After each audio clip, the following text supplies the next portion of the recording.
शर्माना और डरना हमेशा के लिए खत्म हो जाएगा। बस 3 दिन यह अभ्यास करो। दोस्तों, गौतम बुद्ध की शिक्षा हर किसी के जीवन को नई दिशा दे सकती है। अगर आप भी इसे मानते हैं तो कमेंट्स में नमो बुद्धाय लिखना मत भूलिए। एक समय की बात है, नगर में एक व्यापारी रहता था। अपने और अपने परिवार के भरण पोषण के लिए वह नमक का व्यापार करता था। उसके परिवार में पत्नी और 2 पुत्र थे। व्यापारी के दोनों पुत्रों का स्वभाव बिल्कुल अलग था।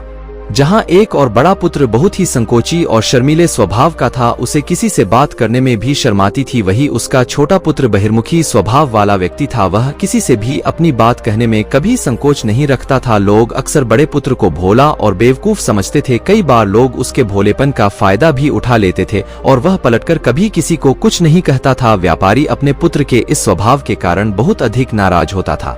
बातचीत न कर पाने और शर्मीले स्वभाव के कारण व्यापारी ने कई बार अपने पुत्र की पिटाई भी कर दी थी। हालांकि इस वजह से उसके पुत्र का स्वभाव सुधरने के बजाय और भी खराब हो गया। बचपन से ही बड़ा पुत्र बेहद परेशान रहने लगा था। उसके अंदर आत्मविश्वास की कमी हो गई थी। परीक्षा में वह आते हुए प्रश्नों के उत्तर भी अपने डर के कारण नहीं लिख पाता था। इस कारण उसकी शिक्षा भी ठीक ढंग से नहीं हो पाई। बड़ा पुत्र जब युवावस्था को प्राप्त हुआ तब व्यापारी ने उसे अपने साथ व्यापार में हाथ बटा को कहा। अपने पिता से डर के कारण वह व्यापार करने को तैयार हो गया, किंतु वह कई बार ऐसी गलतियां कर देता था जिससे व्यापारी बहुत अधिक नाराज हो जाता था। एक दिन व्यापारी किसी दूसरे काम के कारण शहर गया हुआ था। उस समय उसकी दुकान पर बड़ा पुत्र बैठा हुआ था। तभी कुछ लोग आए और उन्होंने बड़े पुत्र से कहा कि हमें तुम्हारे पिता ने भेजा है।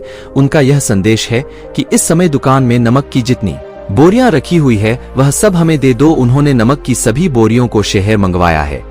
व्यापारी का पुत्र उनसे प्रश्न पूछने की हिम्मत जुटा ही रहा था कि वे दोनों आदमी दुकान के अंदर घुस गए और दुकान में जितनी भी नमक की बोरियां रखी थी सबको तांगे में रखा और लेकर चले गए। व्यापारी के पुत्र ने उन्हें रोकने का प्रयास किया, किंतु संकोच और शर्मीलेपन के कारण वह उन्हें कुछ कह नहीं पाया। उसने मन ही मन सोचा कि यदि मैं इन्हें नमक ले जाने से रोकूं तो पिताजी मुझ पर नाराज होंगे। कुछ समय बाद जब व्यापारी शहर से वापस आया तो खाली दुकान देखकर उसने अपने पुत्र से प्रश्न किया कि नमक की बोरियां कहाँ गई? यह दुकान इतना खाली खाली क्यों है? तब बड़े पुत्र ने धीमे स्वर में कहा कि कुछ लोग दुकान पर आए थे और उन्होंने मुझसे कहा कि आपने नमक की बोरियों को शहर मंगवाया है और दुकान में से सारी बोरियों को निकाल कर लेकर चले गए। व्यापारी ने अपना सिर पीट लिया। उसने अपने पुत्र को दुकान से धक्का देते हुए कहा कि तू मूर्ख का मूर्ख ही रह जाएगा। वे लोग तुझे बेवकूफ बनाकर सारा सामान ले गए। तुमने मेरा बहुत भारी नुकसान करवा दिया। यहाँ से दूर भाग जाओ और घर वापस मत आना। यदि तुम वापस आए तो मैं तुम्हें पीट पीट कर सीधा कर दूंगा। व्यापारी का बड़ा पुत्र इस बात से बेहद दुखी हुआ। एक बार फिर उसके शर्मीले स्वभाव के कारण उसके पिता उससे और अधिक नाराज हो गए। साथ ही व्यापार में भी इतना नुकसान हो गया। उस समय नगर के सभी लोग व्यापारी के पुत्र पर हंस रहे थे और उसका मजाक बना रहे थे। उसे बहुत अधिक शर्मिंदगी महसूस हो रही थी। यही वह समय था जब उसने सोच लिया कि अब उसके जीवन में कुछ भी ठीक नहीं हो सकता है। वह सदैव मूर्ख का मूर्ख ही रह जाएगा और इस समाज में रह रहे लोगों के साथ कदम से कदम मिलाकर कभी नहीं चल पाएगा। व्यापारी का पुत्र नगर से बाहर आ गया और एक नदी के किनारे बैठकर खूब रोया। गहरे पानी को देखकर उसके मन में विचार आया कि अब उसके जीवित रहने का कोई फायदा नहीं है।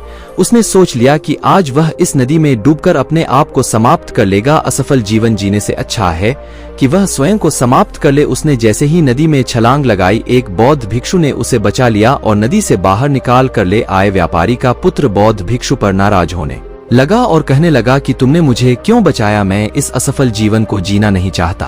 बौद्ध भिक्षु ने उसे समझाया कि जीवन एक ही बार मिला है और यदि तुम जीवित ही नहीं रहोगे तो असफलता को खत्म करके सफल कैसे बनोगे? तब व्यापारी के पुत्र ने कहा कि मेरे जीवन बहुत अधिक समस्याएं हैं। यह सभी समस्याएं मेरे संकोची और शर्मीले स्वभाव के कारण हुई है। मैंने अपने पिता का नुकसान करवा दिया। मैं एक अच्छा पुत्र नहीं हूँ। अपने स्वभाव के कारण मैं शिक्षा ग्रहण भी नहीं कर सका। यह सारा संसार मुझे मूर्ख समझता है। क्या किसी मूर्ख को इस संसार में जीने का अधिकार है?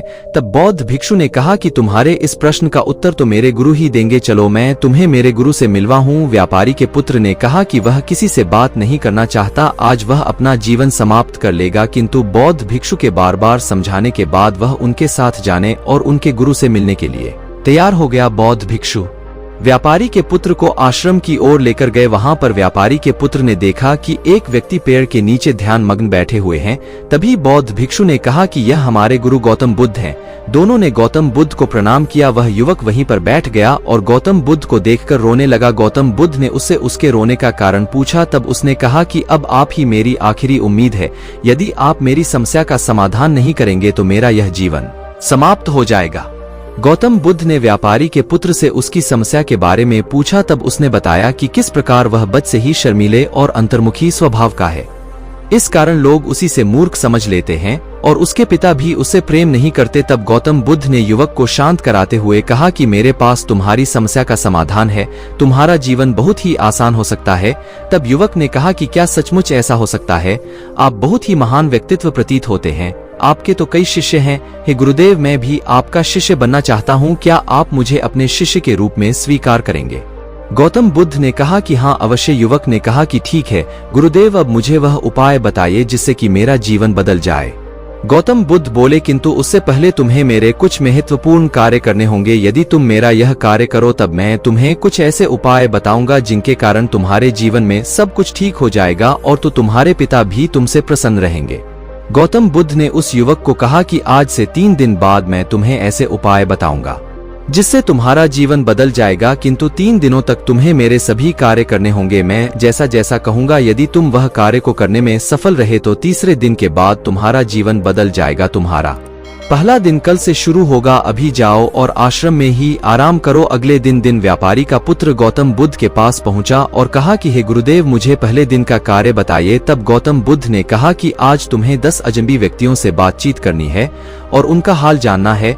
इसका लेखा जोखा शाम तक लेकर आना। व्यापारी के पुत्र को बड़ा ही संकोच महसूस हुआ, किंतु उसने गौतम बुद्ध को हाँ कह दिया। वह निकल पड़ा 10 अजनबी लोगों से बातचीत करने। शुरू में उसे बहुत अधिक संकोच हुआ। कई लोग तो डांट कर भगा देते थे। उसके सामने अपना जीवन बदलने का यही एक उपाय था। आखिरकार कोशिश करते हुए उसने 10 अजनबी लोगों के नाम और उनके व्यापार का लेखा जोखा प्राप्त कर लिया। शाम को जब वह गौतम बुद्ध के पास पहुंचा तो प्रसन्नता के साथ उसने गौतम बुद्ध को बताया कि आज का कार्य उसने सही ढंग से पूरा कर लिया है। कुछ लोग तो उसके मित्र भी बन गए। दूसरे दिन फिर वह युवक गौतम बुद्ध के पास पहुंचा। तब गौतम बुद्ध ने कहा कि आज का कार्य है, तुम आश्रम में रह रहे 10 शिष्यों को संबोधित करते हुए उन्हें जल के उपयोग के विषय में पढ़ाओ। गौतम बुद्ध की बात सुनकर व्यापारी का पुत्र हक्का बक्का रह गया। उसने कहा कि आप मुझसे किस प्रकार का कार्य करवा रहे हैं? मैं अपनी शिक्षा ठीक से पूरी नहीं कर पाया हूँ, मैं यह कार्य नहीं कर पाऊंगा। तब गौतम बुद्ध ने कहा कि ठीक है, तब मैं तुम्हें उपाय भी नहीं बताऊंगा। व्यापारी के पुत्र ने प्रार्थना करते हुए कहा कि आप जानते हैं मेरी शिक्षा अधूरी है, फिर मैं किस प्रकार बालकों को शिक्षा दे सकता हूँ? गौतम बुद्ध ने मुस्कुराते हुए कहा कि यहाँ सिर्फ मैं जानता हूँ कि तुम्हारी शिक्षा अधूरी है, वे बालक नहीं जानते। तुम रोज अपने जीवन में जल का उपयोग करते हो, यही सब बातें जाकर उन बालकों को बतानी है।